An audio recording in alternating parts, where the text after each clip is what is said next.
सकल तीर्थ सकल सभी तीर्थों के साथ में गंगा गौ ब्राह्मण और भारत भूतल स्वर्ग समान, भारत जो स्वर्ग के समान है, तो किस प्रकार गौओं ब्राह्मणों की और को इसमें इन सब के साथ में रखा गया है। फिर हमारी जो प्रार्थनाएं हैं, जैसे हमने बताया किस प्रकार हमारी प्रार्थनाओं में जगह जगह हमारे समर्पण में, हमारी प्रार्थनाओं में गौ ब्राह्मण की रक्षा की जो प्रार्थना है। तो उदाहरण के तौर पर जो हमारे साहित्य में से मैं यदि वर्णन करूं तो ये जो प्रार्थना है, हे नाथ परला किनारा शीघ्र दिखलाइए, राज्य सिंहासन पर विराजमान होइए, महासत्य कीजिए, यज्ञ हवन करवाइए, पृथ्वी का भार उतार दीजिए, गौ ब्राह्मणों की रक्षा कीजिए, हे नाथ कलयुग की आंधियाँ समाप्त कर दीजिए, म्लेच्छ माया समाप्त कर दीजिए, अंग्रेज उनकी माया समाप्त कर दीजिए। फिर दूसरी प्रार्थना, ये अलग अलग जगह से ली प्रार्थना है और मैं कहना चाह रहा हूँ कि किस प्रकार गौ ब्राह्मण हर एक प्रार्थनाओं में गौ ब्राह्मण की रक्षा की जो प्रार्थना है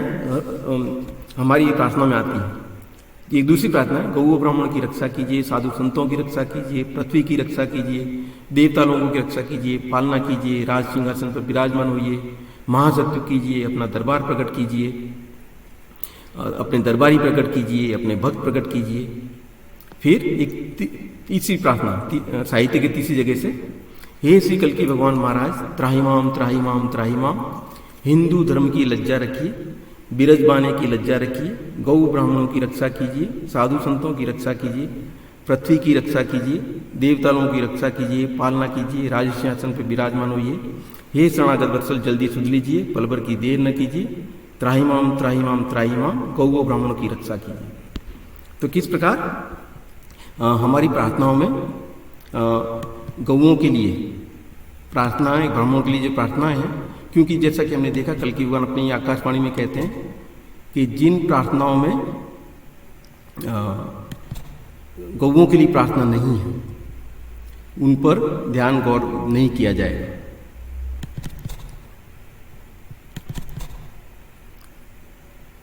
इसके बाद जो गुरु लक्ष्मीनारायण जी ने वर्णन किया है कि किस प्रकार भारत भूमि पर जब म्लेच्छ समूह छाए गए और जहाँ पर गौ हत्या हुई तो किस प्रकार भगवान महाविष्णु ने अपने अवतार लेने का संकल्प लिया। तो वहाँ पर जो गुरु लक्ष्मीनारायण जी ने उनकी जो स्तुति की है,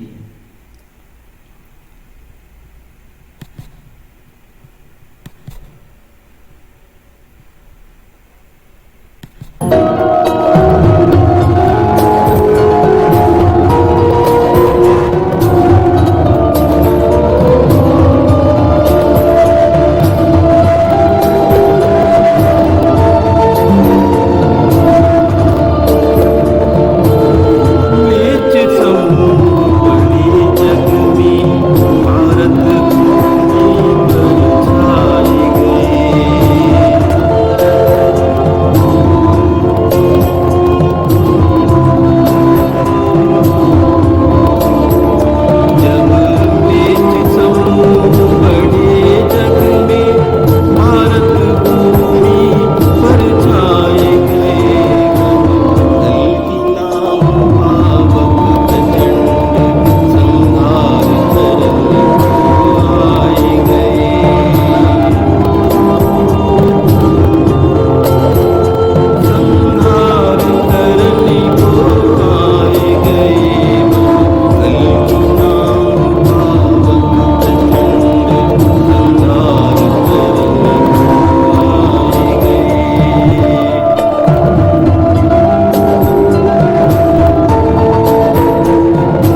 के परिप्रेक्ष्य में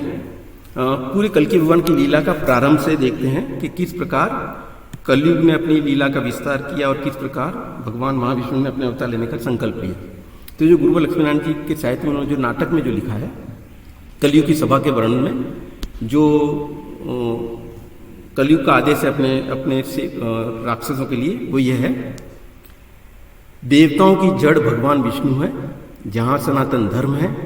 और सनातन धर्म की महिमाओं का प्रचार प्रसार करने वाले वेदपाती ब्राह्मण हैं, जो वेद तप गौ और बड़ी बड़ी दक्षिणा वाले यज्ञ होते हैं, जो भगवान को प्रकाशित करते हैं। इसलिए मेरे वफादार साथियों, मेरे अनुयायियों, अपना सारा एड़ी चोटी का जोर लगाकर जिस तरफ भी हो वेद पाठी ब्राह्मणों और गौओं को मार डालो। तो इस प्रकार जो कलयुग की लीला में सबसे जो केंद्र में जो है गौओं और ब्राह्मणों का नाश,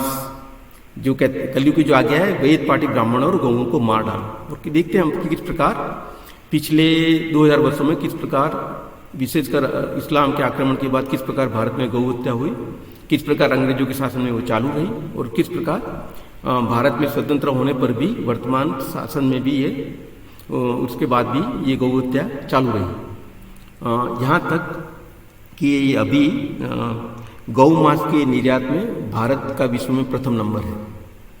तो इसे समझ सकते हैं कि भारत में कितनी गौ हत्या हो रही है। तो ये कलयुग का ये जो श्लोक है उसमें विप्रगावश्च वेदाश्च सत्यदमं समम श्रद्धा दया तितिक्षा च क्रसश्च च हरे तनु, अर्थात वेद पाठी ब्राह्मण, वेदों के पाठ, तप, सत्य, दम, समदम, श्रद्धा और यज्ञ श्री हरि के शरीर हैं और इन्हीं पर आपको कुल्हाड़ा बजाना है। तो किस प्रकार भगवान महाविष्णु का शरीर है, वेद पाठी ब्राह्मण और गौ हैं, और किस प्रकार उसके गौ ब्राह्मण के वध के द्वारा हरि के शरीर पर कुल्हाड़ा बजाना है। और इसलिए किस प्रकार भगवान महाविष्णु ने समय की परवाह न लेकर के अपने अवतार लेने का संकल्प लिया। तो कल की पुराण का ये जो श्लोक है, जितने गुरुवर लक्ष्मीनारायण जी ने लिखा है, जितने पाश्चात्य देशों के अनुयायी हैं वे सब कलयुग के ही तो पुजारी हैं। गौएं मारने सीखी, कामिनी कांचन के पुजारी बन गए, दुनिया को नरक बना दिया। तो इसके संदर्भ में जो हमारे जो गुरुवर लक्ष्मीनारायण जी ने प्रार्थना ली,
है।